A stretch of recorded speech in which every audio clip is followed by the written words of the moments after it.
Pardon my eating. Let's go outside. It's not so echoey out there.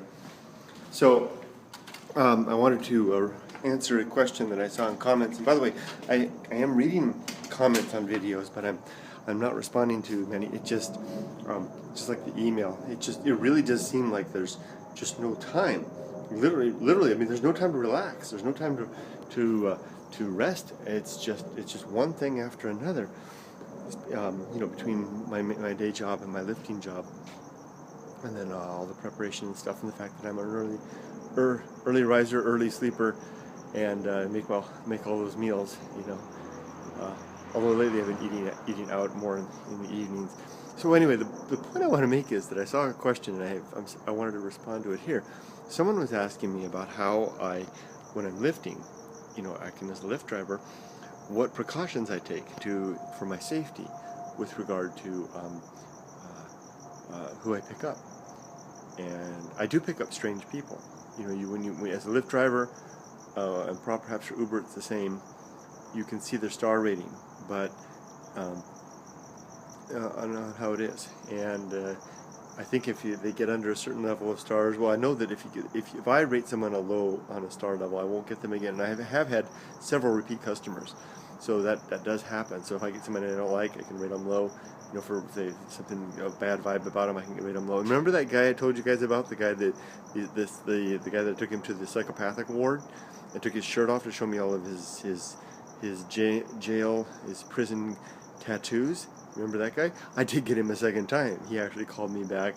Very interesting. I'll have to make another video about them. Night and day, Jekyll and Hyde difference between the first ride and the second ride, although he was still psychotic. So I've had a couple of them. Tonight I had another one. This prompted the response. This one was a case where the woman called, or she prompted for the lift, and then as soon as I started heading out to pick her up, she called me and said, "Listen, I'm sorry, the ride isn't for me, it's actually for my boyfriend. Is that all right?" And I don't know what Lyft's policy is about that. I've read through their guidelines, I couldn't find anything. So I reverted to my policy, which is that's just fine, I don't mind. So I picked the person up, and he was a little bit scary, very quiet, lots of tattoos, kind of shady looking. And while I'm sitting back there, that person that asked me in comments, what do I do to ensure my safety, that caused me to think, what do I do to ensure my safety? Because basically my strategy to ensure my safety is that for the most part, with this job and just about every exploit in my life, I gauge, and sometimes I don't gauge very well, but I try to gauge and then assess and then pretty much accept the risk to a degree. There's some activities that I don't do. I don't climb mountains, and I don't do high wire trapeze. Like that's an option. So there's a little moth. But for wilderness adventure, I accept the risk, and my wife accepts the risk. That's an important key to the element. It's just not just about me. Now my daughter, she can't accept the risk, but it's a consequence of the life that my wife and I have taken. If I do die in the wilderness, or if I die, someone cuts my throat as a lift driver, then my wife will go on. She's aware of the risks, and we accept these risks as a couple for the sake of the overall quality of life all around. It's more than, like I like to say sometimes, safety isn't free.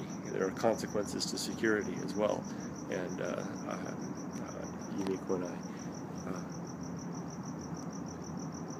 basically have worked out a way that we think about it, we assess it and accept it. And we've gotten to the point now that it's pretty much we trust one another to that degree. It's amazing how much Yumiko trusts me with this, and that could be. That's not to say that nothing bad's going to happen. It may happen. And tonight I was actually worried about it because it was prompted in my head. I was thinking, how do I assess this? And I had the guy behind me in the seat, and I kept thinking. And again, this is not. I shouldn't laugh, but I was thinking of beheadings and stuff like that. I thought, what if he reaches over and decides to cut off my head as I'm driving this lift? And he's not really the person that's tied to the car. The person that's tied to the car is his girlfriend. He'll probably be caught, but he's not much consequence there. So yeah, it is risky, and but I live a risky life to a measured degree. Is what I'm doing now less risky or more risky than hiking alone deep into a desert wilderness when no one knows where I am? I don't know. Are they both foolish to a degree? I guess so. Is it a level of foolishness that I'm willing to accept and my wife is willing to accept? Yes. True, our daughter doesn't have a say in the matter, but that's our job as parents. We're trying to show her there's a lesson in this. The lesson is to not shy away from reasonable risks that you assess are reasonable, and I do believe that this is a reasonable risk. Doing what I'm doing as a Lyft driver. One more thing, so that answers the question. How do I handle risk? I accept risk for the most part, and the things that I consider to be too risky, I don't do. There you go.